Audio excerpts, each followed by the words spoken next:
peut-être pouvons-nous commencer par le climat de cet entre-deux-tours qui est en train de se tendre un peu, c'est assez fréquent, mais nous l'observons cette année encore. Dominique Strauss-Kahn a expliqué il y a 2 jours qu'il avait été surveillé, dit-il, par ses adversaires, sous-entendu Nicolas Sarkozy peut-être, des services secrets, il n'a pas précisé, mais enfin on a compris où était sa pensée. Et puis une deuxième histoire est survenue, le site Mediapart hier a indiqué que, selon un document à la véracité qui peut être discutée, le colonel Kadhafi aurait peut-être versé en 2007 de l'argent pour la campagne de Nicolas Sarkozy. Ce climat qui se tend peut-il faire déraper l'élection et la campagne, Jean-François Copé? Déraper, en tout cas, on a tous pu observer que ça penchait comme par hasard toujours du même côté. C'est-à-dire que comme par hasard, venu de nulle part, 2 affaires qui ne nous concernent rien, Nicolas Sarkozy ni personne de la majorité apparaissent comme par hasard à quelques jours du 2e tour. Donc on est dupe de rien. Si on les prend peut-être très brièvement, celle qui concerne le pseudo-financement qui aurait existé de la campagne présidentielle de Nicolas Sarkozy en 2007 par le colonel Kadhafi. Il s'agit d'un document sorti par Mediapart qui, chacun sait, est extrêmement engagé à gauche et même à l'extrême gauche. Ce document, d'ailleurs, a été démenti dans son existence.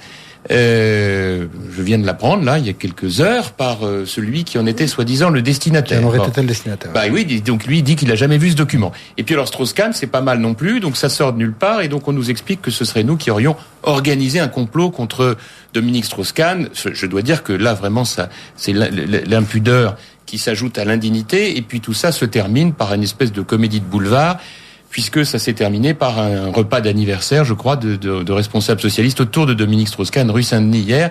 C'est vous dire vraiment que du côté gauche, on ne doit pas être si sûr que ça de ses bases pour devoir inventer avec quelques amis ces 2 absurdités pour essayer de salir, là où je pense que l'essentiel pour les Français est plutôt de se préoccuper des grandes questions économiques, sociales et européennes. Mais juste si vous le permettez d'un mot, j'ai une petite frustration, très court, mais je vais être très court dans l'exposé de cette frustration. 2 affaires qui viennent de nulle part et qui touchent Nicolas Sarkozy. Et alors, incroyable, on n'a pas de nouvelles des fédérations des Bouches-du-Rhône, du Parti Socialiste, des Bouches-du-Rhône et du Nord-Pas-de-Calais. Je le regrette parce qu'on a en Arnaud Montebourg un assez bon investigateur, muselé, mais qui en des temps où il était plus libre, à lui, dit des choses. Je regrette simplement que Mediapart ne se soit pas plus préoccupé de ces questions, ni Mediapart, ni d'ailleurs d'autres sites très spécialisés. Voilà. Arnaud Montebourg. Les révélations de Mediapart, je rappelle que un journal sur Internet qui est dirigé par l'ancien directeur du Monde, M. Plenel, qui n'a jamais été tendre avec François Mitterrand, puisque c'est lui qui avait révélé le Rainbow Warrior, et de surcroît les écoutes illégales pratiquées par l'Élysée dans les années 80. Donc c'est un journaliste indépendant. Les révélations sont assez saisissantes, puisque elles tendent à démontrer, confirmant d'autres pièces, d'autres déclarations, d'autres témoignages déjà publiés depuis un certain temps, que, en effet, il aurait pu y avoir un financement par une puissance étrangère, de surcroît de la part d'un dictateur ayant du sang de nos compatriotes sur les mains, puisque monsieur le colonel Kadhafi avait perpétré un attentat contre un avion français qui avait provoqué la mort de beaucoup de nos compatriotes. Je dois dire que la seule réponse que nous devons obtenir du pouvoir, c'est l'ouverture immédiate d'une information judiciaire, car si ces faits sont vérifiés, ils seront extrêmement graves. Car là, une puissance étrangère qui financerait une campagne électorale, ça pourrait avoir certains liens avec le fait qu'on a réhabilité le colonel Kadhafi aux Champs-Élysées, où il a pu planter sa tente, qu'il a été reçu en grande pompe à Paris, ce que personne n'a accepté ou compris, même le ministre des Affaires étrangères, j'avais interrogé à l'Assemblée nationale, regardez ses souliers.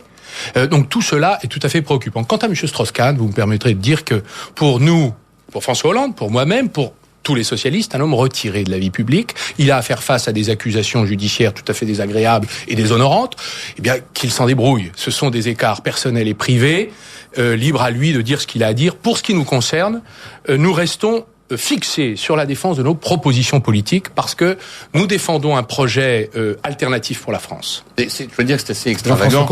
C'est assez extravagant de vous entendre nous expliquer que celui que le Parti Socialiste s'apprêtait à adouber sans jamais avoir posé aucune question, qu'il idolâtrait il y a encore quelques mois, n'a plus aucun problème pour le jeter aujourd'hui au piranha, s'expliquer que maintenant il est retiré de la vie politique, dont ce qu'il a fait n'intéresse absolument plus personne. Mais je reconnais par ailleurs dans la violence de vos propos à ce micro, monsieur Montebourg, Oui, enfin, vous avez raison. Une Constance de Fouquier-Tinville, que l'on vous connaît bien, mais qui me laisse quand même un peu rêveur. Parce que le principe de Fouquier-Tinville, malheureusement, c'est que c'était, comme tous ces procureurs qui sévissaient dans les régimes dictatoriaux, c'est des types qui avaient une particularité, c'est qu'ils étaient dans la confusion des pouvoirs. C'est-à-dire que quand ça les arrangeait, ils déterminaient les coupables. Moi, je me souviens, nous étions très jeunes tous les deux, vous animiez une association qui s'appelait, je crois, Carton Jaune, dans lequel votre combat, c'était de traquer les liens entre les journalistes et les hommes politiques. Ça fait d'ailleurs sourire rétrospectivement.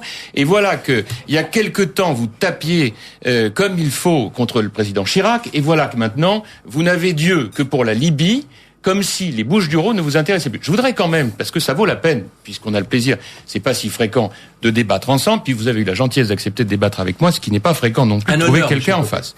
En tout cas, ça m'a beaucoup touché. Mais alors du coup, j'ai regardé un peu une lettre fantastique que vous avez adressée le 21 novembre dernier à Madame Aubry à propos des affaires des Bouches-du-Rhône et du Nord-Pas-de-Calais. Je me permets de dire, parce que si je ne le fais pas, personne dans cette semaine ne va vouloir rééquilibrer avec ce qui se passe au PS. Alors juste, je vous lis, dans cette lettre, vous lui disiez à Madame Aubry que vous souhaitiez confidentiellement attirer avec gravité et solennité son attention sur des informations de nature et d'origine judiciaire permettant sérieusement de penser que la Fédération socialiste du Pas-de-Calais et Jean-Pierre Cuchéda, son protagoniste, vont faire l'objet de mise en cause par la justice lilloise dans la période des élections présidentielles. S'en suivait toute une série de recommandations. Vous parliez de faits graves, de gestion calamiteuse, etc.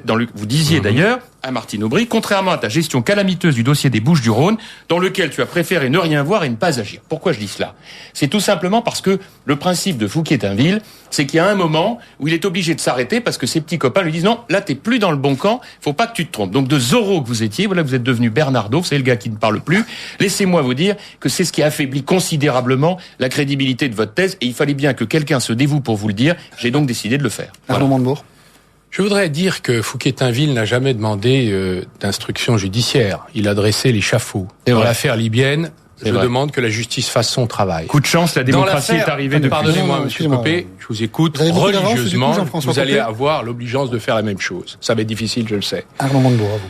Deuxièmement, j'ai toujours considéré que la République qui s'affaiblit dans la corruption, dans la violation de la loi, pour ceux qui sont chargés de donner l'exemple, c'est le cas des élus, est une calamité pour notre pays. Et qu'il n'y a pas à distinguer selon qu'on est de droite ou de gauche, qu'on est de l'UMP ou du PS. Et pour ma part, comme je suis encore chargé de la rénovation au Parti Socialiste, il y a un certain nombre de choses que je ne peux pas dissimuler.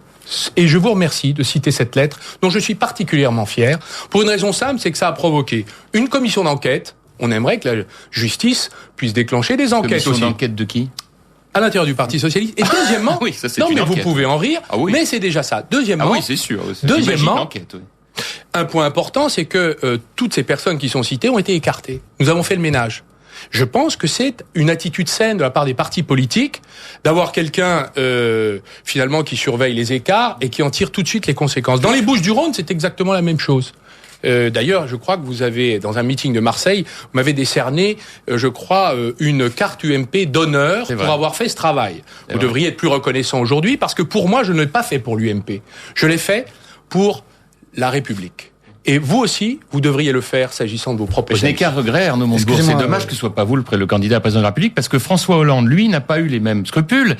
Lui, d'abord, ne s'est mêlé strictement de rien, alors qu'il a quand même été le patron du PS pendant 12 ans.